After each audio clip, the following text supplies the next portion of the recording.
தோல் சீலை அப்படின்னு சொன்னா இன்னைக்கு எல்லாருமே மேலை நாட்டு கலாச்சாரத்தை நோக்கி போயிட்டு இருக்கக்கூடிய இந்த காலகட்டத்தில் நம்ம எல்லாருமே சிந்திக்க வேண்டிய ஒன்று தோல் சீலை அப்படின்னு சொல்லக்கூடிய நாகரிகத்திற்கு குறிப்பாக பெண் இனத்தை பெண் மானத்தை காத்த ஒரு போராட்டத்தை பற்றி நம்ம கண்டிப்பாக சிந்திக்கணும். தோல் சீலைங்கிறது மிக முக்கியமான தொடக்க காலகட்டத்தை ஒரு சுதந்திர போராட்டமாகவே அது இருந்துச்சு. பெண்களை பார்த்தோன்னு அவர் கண்கள் கூசுது, காரணம் அவங்க மேலாடை அணியவில்லை. இங்க தாழ்த்தப்பட்டவர்கள் மேலாடை அணிவதற்கு தடை விதிக்கப்பட்ட ஒரு காலம் அப்படின்னு சொல்லி அதற்காக அவரும் அவருடன் சேர்ந்த நிறைய மக்கள் வந்து அதுக்காக பாடுபட்டாங்க. திரைப்படம் என்பது வாழ்க்கையின் பிரதிபலிப்பு என ஒரு கூற்று உண்டு.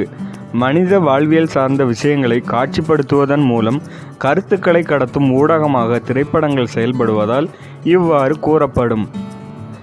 திரைப்படங்கள் மக்களை மகிழ்விப்பதுடன் கடந்து விடாமல் சில திரைப்படங்கள் வரலாற்றின் மீதான தேடலையும் மக்களுக்குள் ஏற்படுத்தும். அப்படி சமீபத்தில் வெளியான தங்கலான் திரைப்படம் மக்களுக்குள் பல கேள்விகளை எழுப்பியிருந்தது. கோலார் தங்க வயல் கண்டறியப்பட்டது குறித்த வரலாற்றில் அறியப்படாத பக்கங்களை எடுத்து கூறியதாக இந்த திரைப்படம் அமைந்திருந்தாலும் இதில் இடம்பெற்றிருந்த ஒரு காட்சி வலைத்தளங்களில் அதிகம் பகிரப்பட்டு வருகிறது. கதையின் நாயகன் பெண்கள் அணியும் மேலாடையை வாங்கி வந்திருப்பார். அதை பெண்கள் பலரும் அணிந்து மகிழ்ச்சி அடைவார்கள். அதில் அவர்களது நீண்ட கால இயக்கம் போராட்டத்தின் வழி உணர்வு பூர்வமாக காட்சிப்படுத்தப்பட்டிருக்கும். அந்த காட்சி பெண் விடுதலைக்காக பெண்களே போராடிய வரலாற்று நிகழ்வின் பிரதிபலிப்பு. சுதந்திர போராட்டத்திற்கு முன்னர் நடைபெற்ற இன்று வரை வரலாற்றில் அழிக்க முடியாத வடுக்களை தாங்கி நிற்கும் அந்த நிகழ்வுதான் தோல் சீலை போராட்டம். விடுதலைக்கு முன்னர் பண்டைய இந்தியாவின் பல பகுதிகள் மன்னராட்சி முறையில் இருந்தது. அதில் இப்போதைய தமிழ்நாட்டின் தென்கோடி முனையான கன்னியாகுமரி மாவட்டம் திருவிதாங்கூர் சமஸ்தானத்தின் கட்டுப்பாட்டின் கீழ் இருந்தது. இந்த சமஸ்தானத்தில் உள்ள மக்கள் பெரும்பாலும் இந்து மத வழிபாடுகளை பின்பற்றி வந்தனர். மேலும் அந்த காலகட்டத்தில் சாதிய கொடுமைகளால் மக்கள் அதிக அடக்குமுறைக்கு ஆளாகினர். அதனால் பெரும் போராட்டங்கள் மக்களிடையே வெடித்தது. திருவிதாங்கூர் சமஸ்தானத்தில் மொழி, இனம், மதம் மற்றும் ஜாதி சார்ந்த பல போராட்டங்கள் சுதந்திர இந்தியாவிற்கு முன்பு நடைபெற்றது.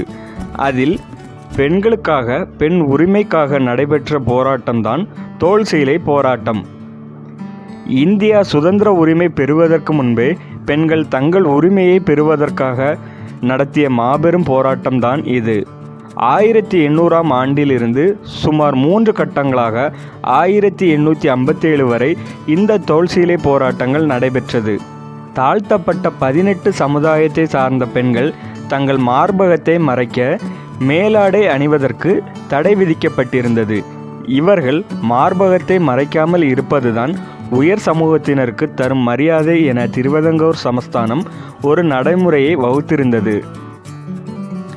இந்த அடக்குமுறையை எதிர்த்து தாழ்த்தப்பட்ட சமுதாயத்தை சேர்ந்த மக்கள் தங்கள் ஜாதி பெண்கள் மார்பை மறைத்து சேலை அறிய உரிமை கோரி போராடத் தொடங்கினர். இதுவே தோல் சீலை போராட்டம் எனப்பட்டது. இந்த தோல் சீலை போராட்டம் குறித்து நாகர்கோவிலை சேர்ந்த வரலாற்று பேராசிரியர் முனைவர் பேபி கூறுகையில், எனது பெயர் முனைவர் கா பேபி. நான் வரலாற்றுத்துறை பேராசிரியராக புனித திருச்சிலுவை கல்லூரி நாகர்கோயிலில் பணியாற்றி கொண்டிருக்கிறேன். இப்போது தோல் சீலை போராட்டம் பற்றி ஒரு சிறிய உரையாடலாக உங்களுடன் பகிர்ந்து கொள்ளலாம்னு நினைக்கிறேன். தோல் சீலை அப்படின்னு சொன்னால் இன்றைக்கி எல்லாருமே மேலை நாட்டு கலாச்சாரத்தை நோக்கி போயிட்டு இருக்கக்கூடிய இந்த காலகட்டத்தில் நம்ம எல்லாருமே சிந்திக்க வேண்டிய ஒன்று தோல் சீலை அப்படின்னு சொல்லக்கூடிய நாகரிகத்திற்கு குறிப்பாக பெண் இனத்தை பெண் மானத்தை காத்த ஒரு போராட்டத்தை பற்றி நம்ம கண்டிப்பாக சிந்திக்கணும். அந்த போராட்டம் குமரி மண்ணில் நடைபெற்றது அப்படிங்கிறத நம்ம நினைக்கும் பொழுது ரொம்பவே பெருமையான ஒரு விஷயம். ஏன்னா இன்னைக்கு உலகெங்கே இருக்கக்கூடிய தமிழர்கள் அணியக்கூடிய மேலாடைக்கு குமரி மண்ணிலிருந்து ஒரு எதிரொலி வந்துச்சு அப்படின்னு சொன்னால் அது வந்து ரொம்பவே மிகையானது. 1956 நவம்பர் 1ஆம் தேதி நமக்கு கிடைச்ச சுதந்திரம் உண்மையிலேயே அந்த ஆண்டில் தோன்றிய அதே ஆண்டில் கிடைத்தது கிடையாது. அப்போ இந்த தோல் சீலைங்கிறது மிக முக்கியமான தொடக்க காலகட்டத்தை ஒரு சுதந்திர போராட்டமாகவே அது இருந்துச்சு. அதில் பெண்களுடைய பங்குங்கிறது மிக முக்கியமான பங்காக இருந்துச்சு.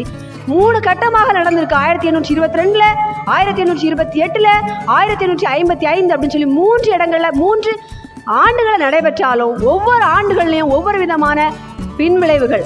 முதலாவது கட்டத்தில் ஏன் இதை ஆரம்பிச்சாங்க அப்படின்னா, மேல்நாட்டு மிஷினரியான சார்ல்ஸ் மீட் இந்தியாவுக்கு வர்றாங்க. அவங்க வரும்பொழுது பெண்கள் எல்லாம் வரவேற்க நிற்கிறாங்க. அதை பார்க்கும் பொழுது பெண்கள் பெண்களை பார்த்த உடனே அவர் கண்கள் கூசுது. காரணம், அவங்க மேலாடை அணியவில்லை. அதை பார்த்ததும் ஏன் இப்படின்னு சொல்லி ஒரு நிலவரத்தை கேட்டு அறிகிறாரு. அதுக்கப்புறம் தான் தெரியுது, இங்கே தாழ்த்தப்பட்டவர்கள் மேலாடை அணிவதற்கு தடை விதிக்கப்பட்ட ஒரு காலம் அப்படின்னு சொல்லி.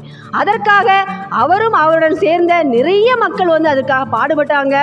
அதன் வகையில் தொழில், இப்போ குறிப்பாக அந்த குப்பாயம் சொல்லக்கூடிய ஒன்று அவங்க டெய்லரிங் யூனிட் மூலமாக தையல் செய்து அதை போட்டு அணியணும்னு சொன்னாங்க.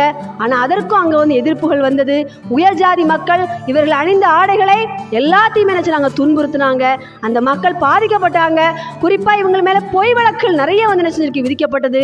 உயர் ஜாதி வீடுகளில் போய் திருட்டு செய்தாங்க அப்படின்னு சொல்லக்கூடிய என்ன செஞ்சாங்க, நிறைய செஞ்சாங்க. ஆனாலும் கடைசியாக கண்ணனூர் அப்படின்னு சொல்லக்கூடிய பகுதியில் சகுந்தலா தேவின்னு சொல்லக்கூடிய ஒரு பெண் அவங்களுடைய தலைமையில் போராட்டத்தை எடுத்து நடத்தும் பொழுது அவர்கள் துப்பாக்கியால் சுடப்பட்டார்கள். ஆனால் அவங்க அந்த டைமில் தருணாயில் இறக்கலை.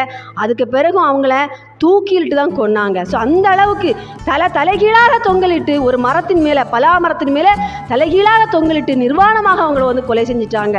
ஸோ அந்த அளவுக்கு கொடுமையான ஒரு போராட்டமாக இது தோல் சீலை போராட்டம் நடைபெற்றது.